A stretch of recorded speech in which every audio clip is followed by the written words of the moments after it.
Tai kaip paduoti papildus, paduoti vaistus gyvūnui, kai jisai nenori. Tai vienas būdas tai yra paduoti su maistu, bet aš asmeniškai mėgstu paduoti tiesiai į burną.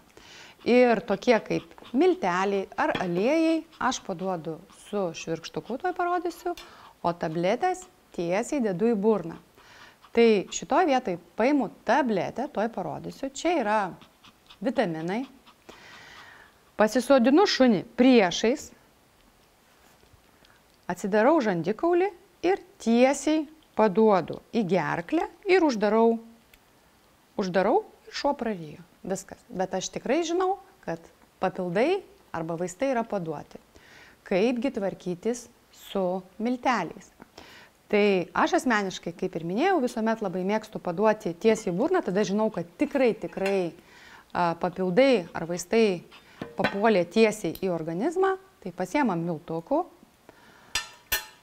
trupučiuką įsipilam vandenuko ir susimaišome. Susimaišome, sutraukiu į švirkštuką, aš skaitau, kad tai yra pats saugiausias būdas.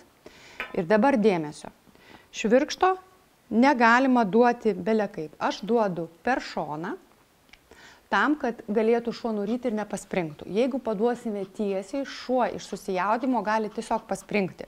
Tai pasiemam lygiai taip pat šuniuką, galvą, per šoną paduodame, dedame skystį ir šuniukas tiesiog ryja.